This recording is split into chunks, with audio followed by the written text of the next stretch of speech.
These are challenging times. They're challenging times for America as we go forward, and why we should pay attention to a figure whose great work was done nearly half a century ago might seem a question to some of you. After all, in the era when 15 minutes of celebrity is awarded to anyone so lucky or unfortunate to be selected out for that condition, Galbraith is unique because his career has spanned more than half a century.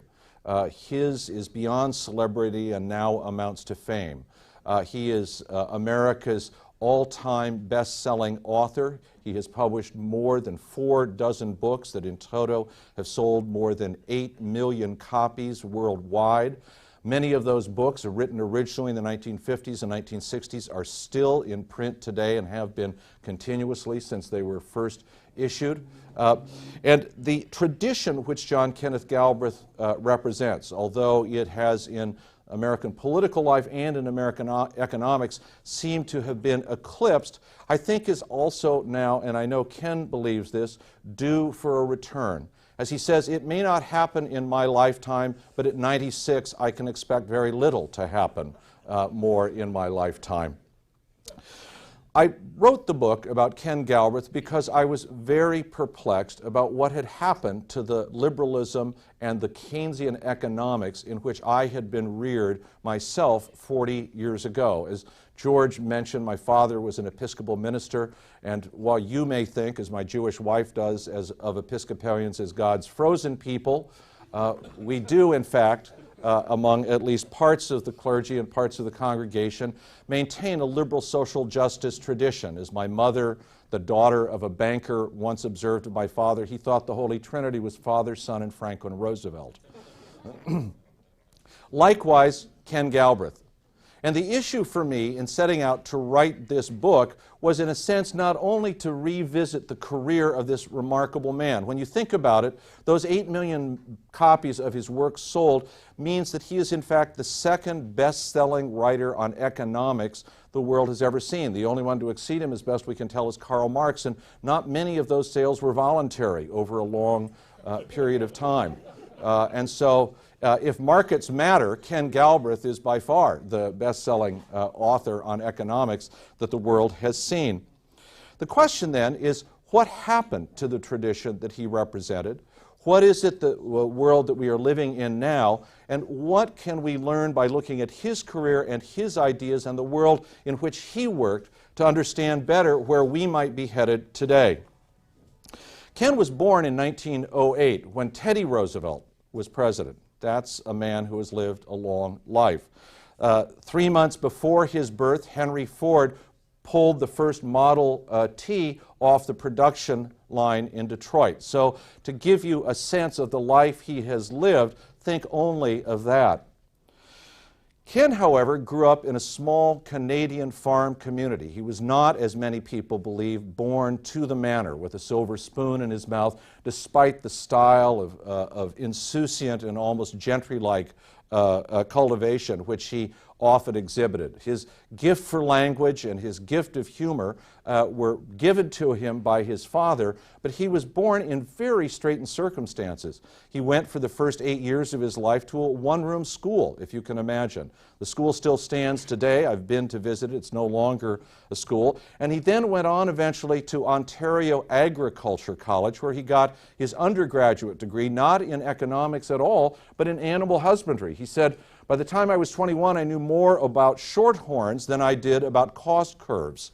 And it was in the 1960s, when at the height of his influence and popularity, that OAC invited him back as its most distinguished alumnus to give him an honorary PhD, which he gratefully accepted, and then made the mistake a week later in an interview with Time magazine in casually remarking that in his time, Ontario Agriculture College had probably been the worst college in the English-speaking language. This, of course, needless to say, excited the alumni and the administration no end, and there was talk of withdrawing the honorary doctorate until Galbraith decided to relent, but in typically Galbraithian fashion. He wrote back to Time and said he wished to apologize. Under the circumstances, he should have recognized that, no doubt, Arkansas A&M had been a worse college, but had doubted whether they spoke English there at the time.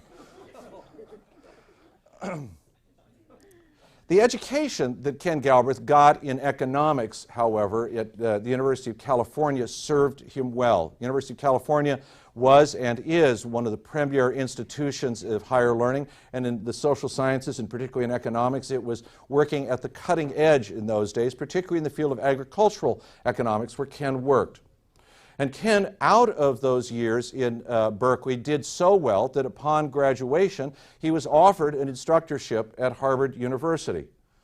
But he, before going to Harvard, decided that he would travel east first to Washington, where he hoped to take a job with the Department of Agriculture, because, like so many young people graduating today, the question of paying off college loans was much on his mind, and he had two younger sisters that he had promised to help through college themselves and needed to pay off his loans in order to be able to help them.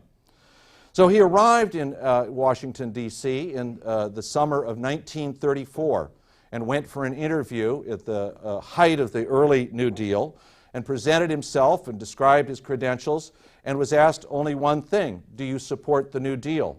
No one asked, are you an American citizen? No one asked, are you a Democrat? He was hired on the spot.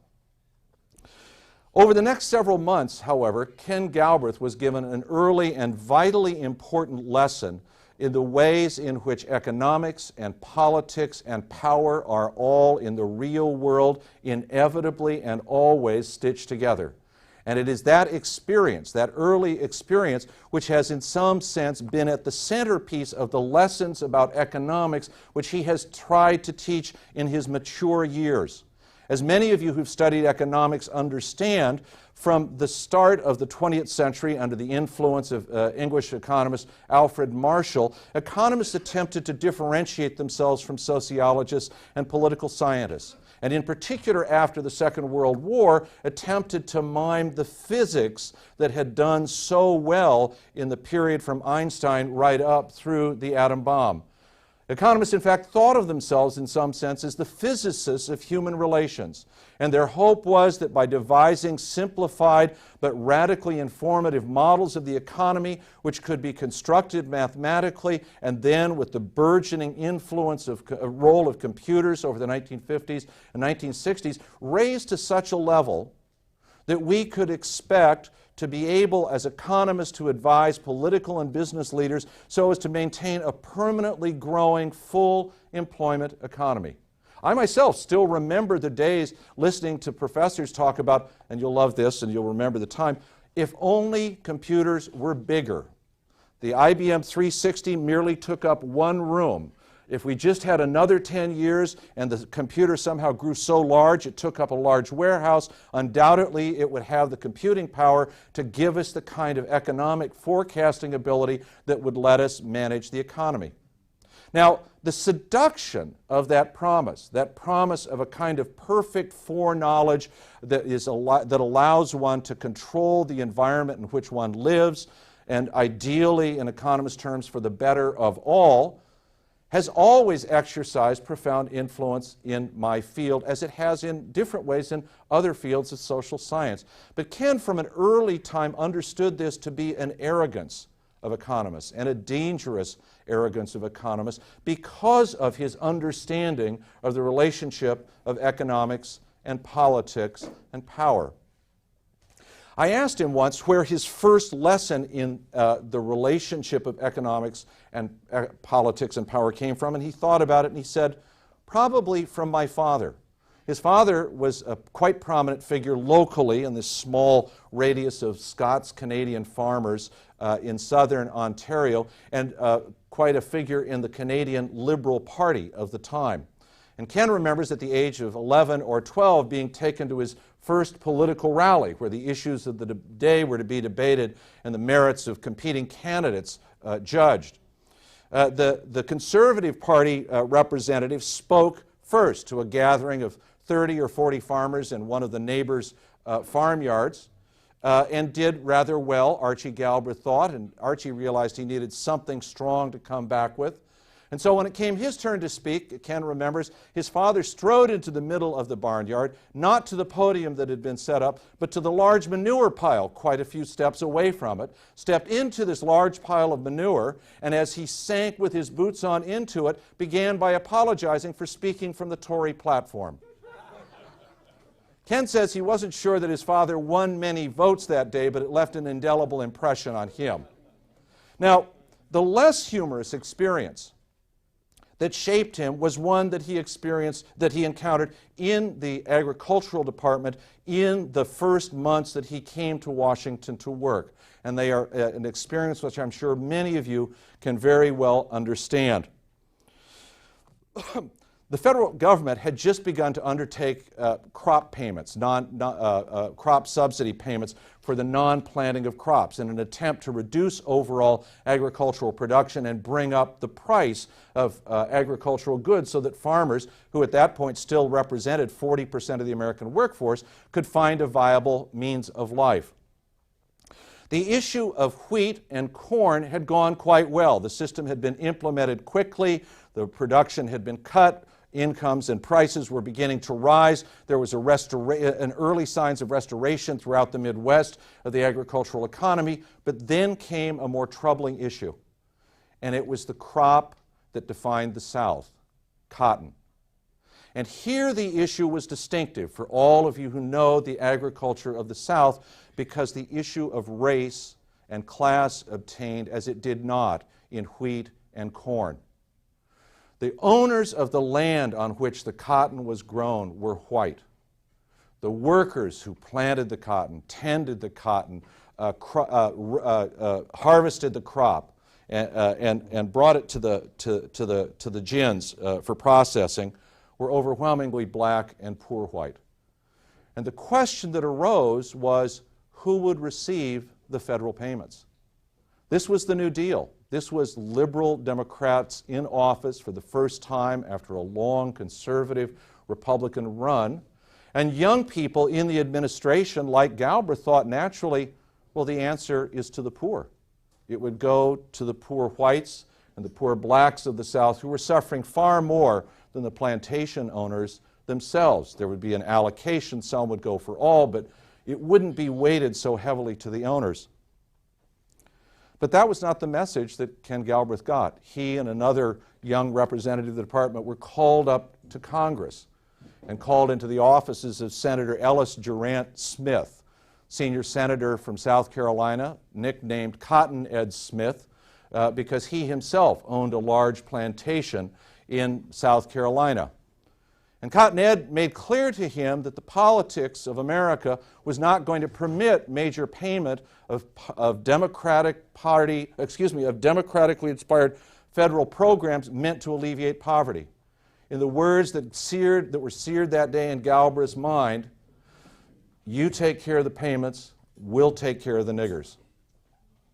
That moment for Ken Galbraith became a defining moment of understanding about the ways in which power, politics, and economics always and everywhere intersect.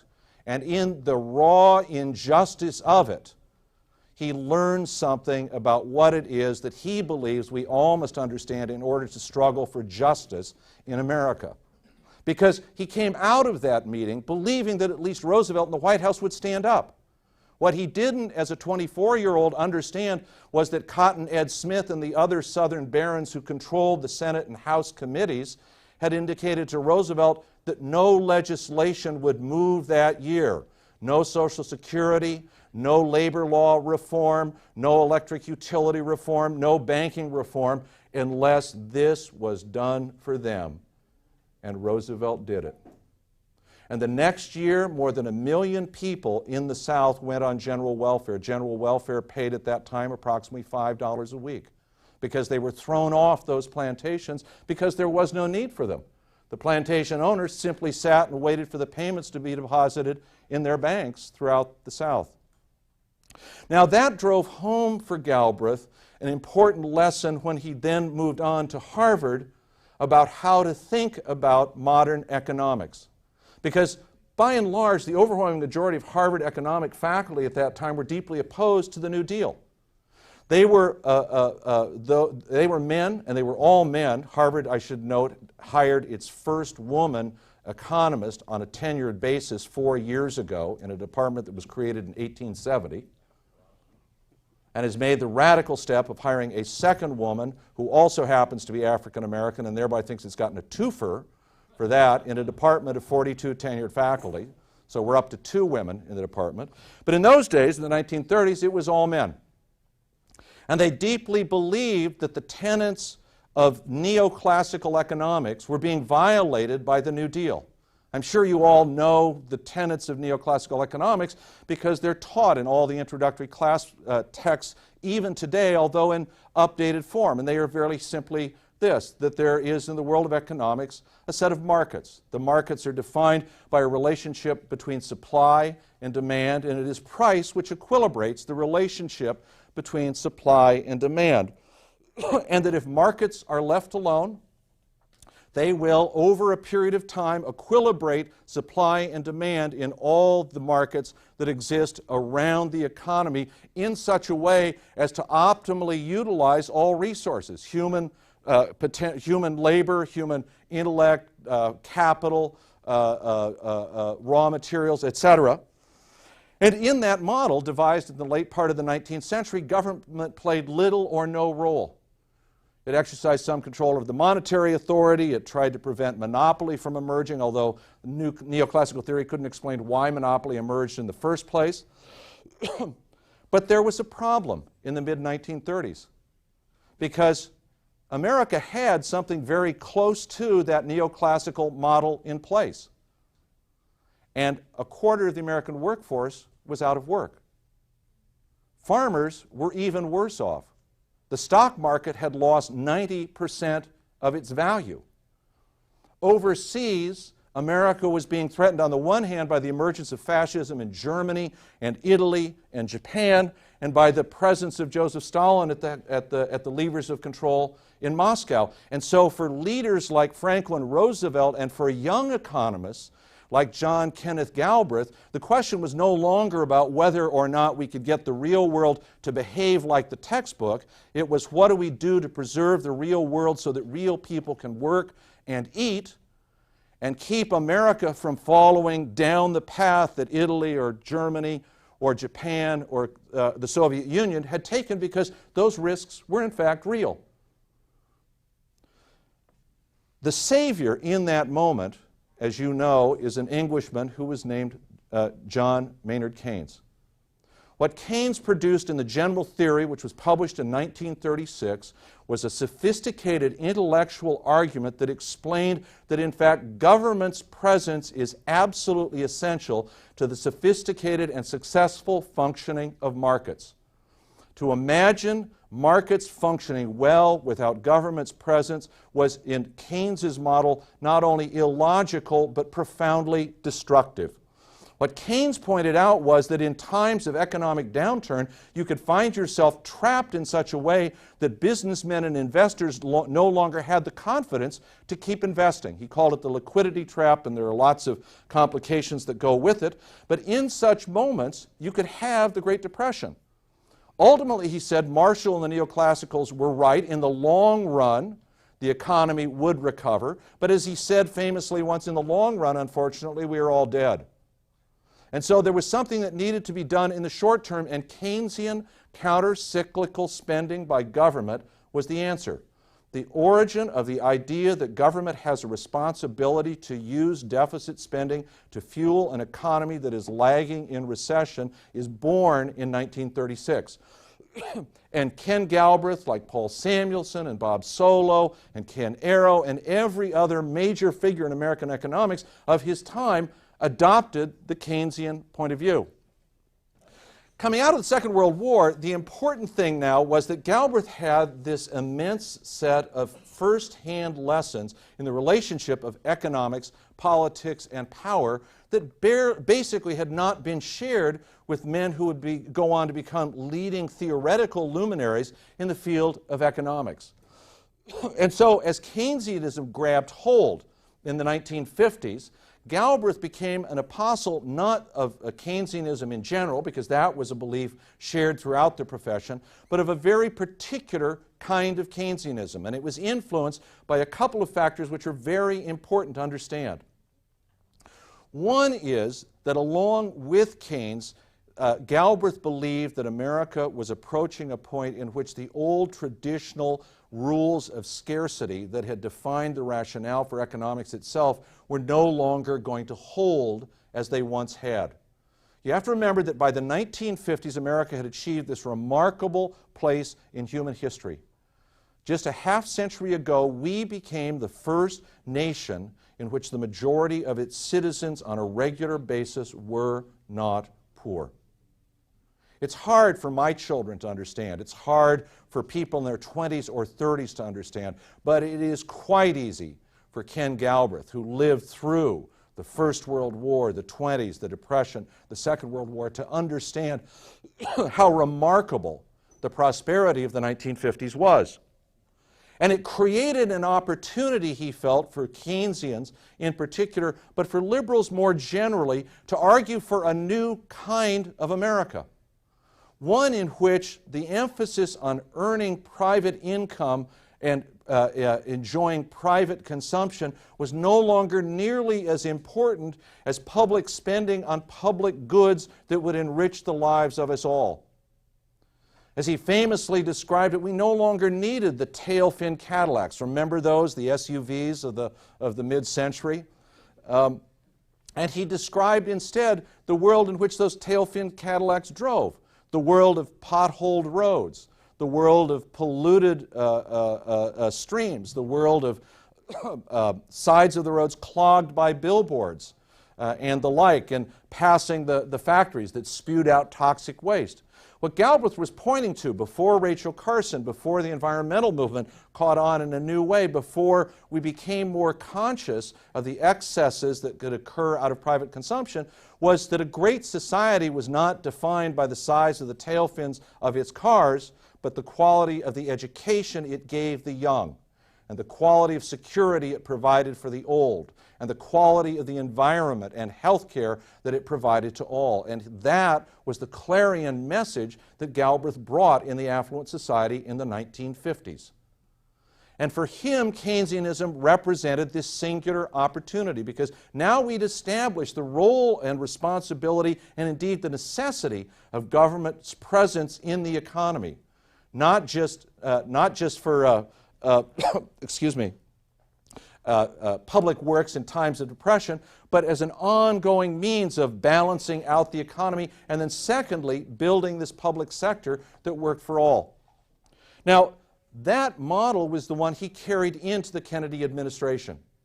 And he fought long and hard, as my book describes, in the Kennedy administration to keep the administration out of Vietnam. And as declassified documents that are published in the book show, Kennedy, by 1963, had in fact decided to remove all U.S. troops from Vietnam by the following year. In fact, we now know that the first American troops were scheduled to be withdrawn in November 1963. Had he lived, U.S. troops would not have been in Vietnam. The fact that they instead went in and the adventure in Vietnam became the disaster of the Vietnam War broke not only America in terms of foreign policy confidence, but as you all know, drove a stake into the heart of American liberalism and American Keynesianism and the confidence of most Americans in the ability of government to do the right thing by the American people. And we have lived for the last 30 years under the shadow of the consequences of that error and the scale of that error. What we have today, ironically, is a new generation of conservatives who style themselves as bringing to us something which they think of as the opposite of Keynesianism and the opposite of Galbraithianism. How many times have you heard in the last 30 years that we are a party of limited government and fiscal responsibility, unlike the Democrats? But as Galbraith points out, Spending today by government as a percentage of gross domestic product in the United States under George H.W. Bush is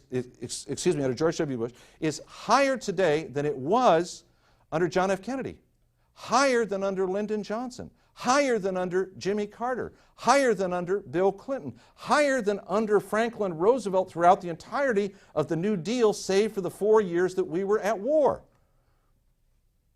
And as for fiscal responsibility, we have reached a situation in the United States where in the name of fiscal responsibility, we are adding $500 billion in debt every year to the U.S. deficit.